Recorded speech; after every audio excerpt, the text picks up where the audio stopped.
সুন্দরী রমণী ও করবে কাজ, তারপরে যখন আবার করার করবে, এখন তো করছেই।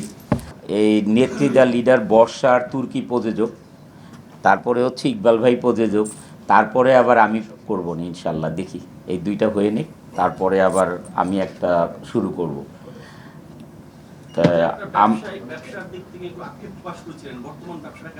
ও ব্যবসা, সেটা বেশ এখন মোটামুটি ভালো। ব্যবসাটা খারাপের কারণেই আসলে এই ছবি থেকে একটু দূরে, কারণ এত বড় প্রতিষ্ঠান, কর্মসংস্থান, ওইটাকে সামলানোর জন্যই আমি আসলে সিনেমায় 2টা বছর সিনেমা রিলিজ হয়নি। তা এখন একটা ভালোর দিকে যাচ্ছি ইনশাল্লাহ, তা আমরা এখন এই দিকে সময় দিতে পারবো। আর আমার সুন্দরী রমণী ও করবে কাজ, তারপরে যখন আবার করার করবে, এখন তো করছেই। তো ঠিক আছে ইনশাল্লাহ, একসাথেই তো আছি আমরা। আর ইকবাল তো ভাই তো আবার নতুন নতুন নায়িকাও নিয়ে আসে, একজন দুইজন। আমরা আমাদের যে সিনেমা, আমরা বেশ কিছুদিন 2023 ইকবাল ভাইয়ের ছবি রিলিজ হয়, 22-এ রিলিজ হয় দিন দ্য ডে, 2023-এ রিলিজ হয় ইকবাল ভাইয়ের কিল হিম, 2024-এ আমাদের 25-এ 2টা বছর আমরা ছবি রিলিজ করতে পারিনি ব্যবসা বাণিজ্যর জন্য। তা আমরা 2026-এ আপনাদেরকে দিয়েই শুরু করি, আমরা নেত্রীদার লিডার রিলিজ করব ইনশাল্লাহ।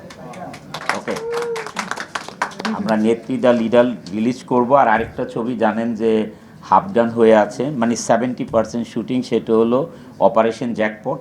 সেটা স্বপন ভাই হচ্ছে জানেন প্রডিউসার এবং গভর্নমেন্ট প্রডিউসার এটা।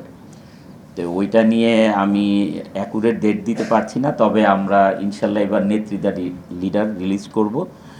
আর ভাইয়ের সাথে অনেক দিন ধরেই কথা হচ্ছিল শুটিংয়ের ডেট নিয়ে, কিল হিম ট্যুর। তো কিল হিমের 2-এর শুটিংটাও আমরা শুরু করব। আর আমরা অ্যাডভান্স দাওয়াত দিই, সেটা হচ্ছে আমরা ওই দিন আপনাদেরকে আবার দাওয়াত দিব যেই দিন আমরা শুটিং শুরু করব। এই সেবার যে টিভিসির যে শুটিং শুরু হবে সেই দিনও দাওয়াত দিব। আর মোস্ট ওয়েলকাম টু, জানেন, সরি মোস্ট ওয়েলকাম টু না, কিল হিম। কিল হিম যখন প্রথম এফডিসিতে আমার মনে হয় এত বড় প্রোগ্রাম করে, একদম স্টিল স্ট্রাকচার সেট করে বিশাল আয়োজন করে কিল হিমের মানে ওপেনিং হয়, মহরত হয়। ওই মহরতে জানেন যে আমরা একটা ছোট্ট মানে টিজারও আমরা প্রচার করি। তবে যেহেতু ইকবাল ভাই শুরুটা ছিল মহরতেই টিজার প্রচার করা, তা আমরা এবার ট্রাই করব কিল হিম 2-তেও যে একটা টিজার প্রচার করতে পারি। তো ইকবাল ভাই আগেই বলে রাখলাম, সুন্দরভাবে একটা টিজার আমরা দিয়ে তারপরে আবার মহরত করব। এখন আমরা সেবাতে আসি। সেবা, আমি জানেন যে আমি যে কোনো কাজ করার আগে আমি একটু যাচাই বাছাই করে নিই, এটা হচ্ছে আমার ক্যারেক্টার।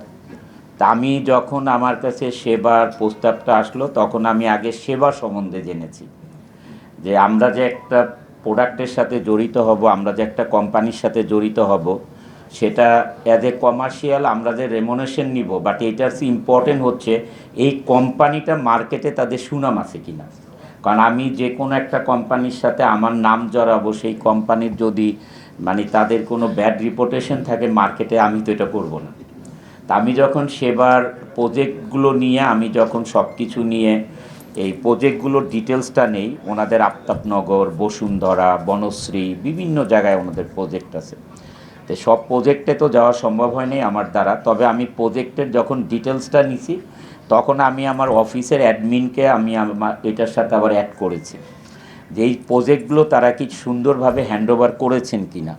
যদি একটা প্রজেক্ট হাতে নিয়ে যদি সুন্দরভাবে হ্যান্ডওভার করে, যদি তাদের মার্কেটে সুনাম থাকে, তাহলে আমি এটার সাথে আসি। আর যদি দেখি মার্কেটে যদি সুনাম না থাকে, তাহলে আমি এটাতে কাজ করব না।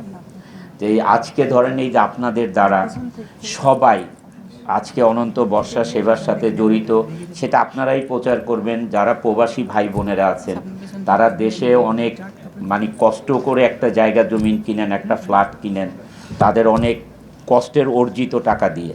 তো যদি কোনো কোম্পানি আমাদের প্রমোশনের দ্বারা তারা যদি ক্ষতিগ্রস্ত হয়, সেটার জন্যে মানে আমরা তো দায়ী থাকবো, আল্লাহর কাছেও দায়ী থাকবো। এই কারণে আমি এটার খোঁজখবর নিয়েছি।